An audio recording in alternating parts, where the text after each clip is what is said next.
आज हम class 4 Jharkhand board के गणित का पाठ 4 घटाव के बारे में पढ़ेंगे।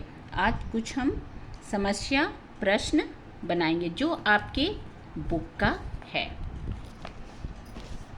यहाँ मैंने एक प्रश्न लिखा है, 5 अंकीय सबसे बड़ी और 4 अंकीय सबसे छोटी संख्याओं का अंतर ज्ञात कीजिए। यहाँ क्या लिखा हुआ है? अंतर। अगर यहाँ पे हमको अंतर लिखा हुआ है तो हमको क्या करना चाहिए? घटाव करना चाहिए। किसको किससे हम घटाएंगे? यहाँ क्या पढ़िए, 5 अंकीय सबसे बड़ी संख्या। आपको हम पहले एक वीडियो में 2 अंक की बड़ी संख्या, 3 अंक की बड़ी संख्या, 2 अंक की छोटी संख्या, 3 अंक की बड़ी छोटी संख्या सारा हम बता चुके हैं, इसलिए अब हमको ये बताने की ज़रूरत नहीं है।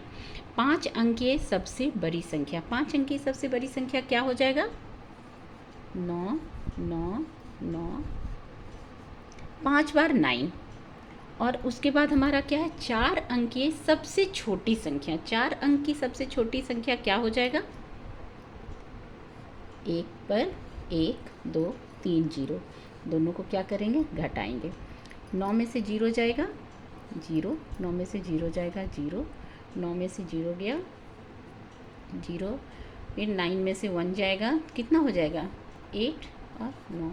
तो हमारा इस क्वेश्चन का उत्तर क्या हो जाएगा? 5 अंकीय सबसे बड़ी और 4 अंकीय सबसे छोटी संख्याओं का अंतर क्या हो जाएगा? 98,900। अगर यही रहता कि 5 अंकीय सबसे बड़ी और 4 अंकीय सबसे छोटी संख्याओं का योग, तो याद कीजिए हम क्या बोले थे, जब भी योग रहेगा तो हमको क्या करना है? दोनों को जोड़ना है। अब हम एक और प्रश्न लेते हैं जो कि आपकी बुक का ही है। आपकी बुक में एक लिखा हुआ है, आयान के पिता के पास 3,000 रुपये थे। आप अगर नहीं इसमें पढ़ने में समझ में आए तो अपना बुक से खोल के देखिए। आयान के पिता के पास कितना 1,000 रुपया था? 3,000 रुपये थे। उन्होंने बाज़ार से सरसों तेल खरीदा, चावल में कुछ पैसा खर्च किया, सब्जी खरीदा और गेहूं का में खर्च किया।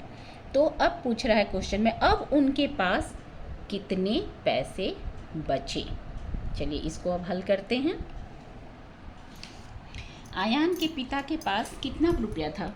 ध्यान दीजिएगा, आयान के पिता के पास टोटल पैसा था 3,000। समझ में आया? और उसने खर्च किया, क्या क्या चीज़ में खर्च किया है? सबसे पहले सरसों तेल में खर्च किया।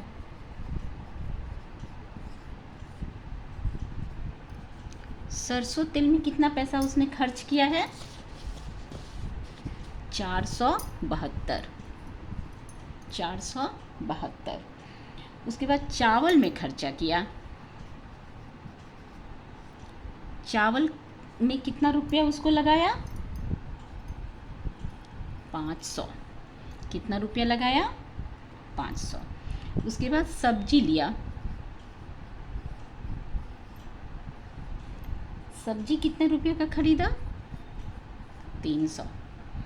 और उसके बाद गेहूँ,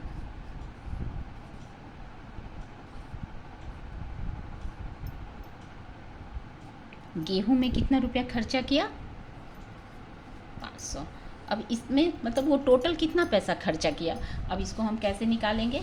सबसे पहले इसको जोड़ेंगे, तभी तो हमको पता चलेगा कि सरसों में कितना खर्चा किया, सरसों तेल में, चावल में कितना खर्चा किया, सब्जी में, गेहूं में।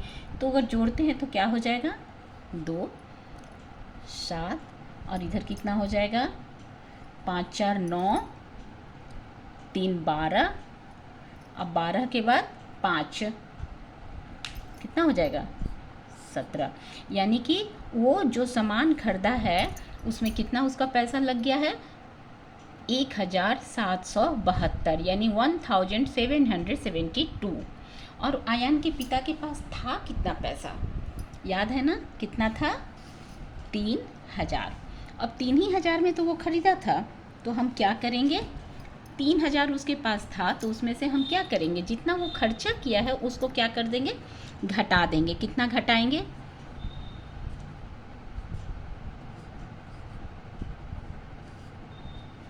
अब ये बताओ, इसके पहले भी बताते हैं, जीरो में से दो जाएगा क्या? जाएगा नहीं। तो ये किससे पैंचा लेगा? इसके बगल में भी जीरो है, उससे भी पैंचा नहीं ले सकता है। उसके बगल में भी जीरो है, उससे भी पैंचा नहीं। किससे लेगा? 3 से लेगा। तो 3 अगर लेता है तो ये इसको देगा, तो ये कितना हो जाएगा? 10। अब ये 10 में से एक इसको दे देगा तो ये कितना हो जाएगा? 9। और ये कितना हो जाएगा? 10। लेकिन फिर ये 10 में से एक इसको दे देगा तो ये क्या हो जाएगा? 9। और लेकिन ये लास्ट वाला क्या हो जाएगा? 10। तो ये जीरो में से तो 2 नहीं जा सकता, लेकिन 10 में से तो 2 जा सकता है। तो कितना बचेगा? 10 में से 2 जाएगा तो 8। 9 में से 7 जाएगा तो 2। फिर 9 में से 7 गया। अब ये कितना हो जाएगा? ये तो एक पैंचा दे दिया था इसको, तो ये कितना हो जाएगा? 2। 2 में से 1 जाएगा तो 1।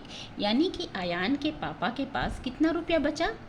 1228 रुपया। कितना बचेगा? 1228। कोई दिक्कत? और हम थैंक यू।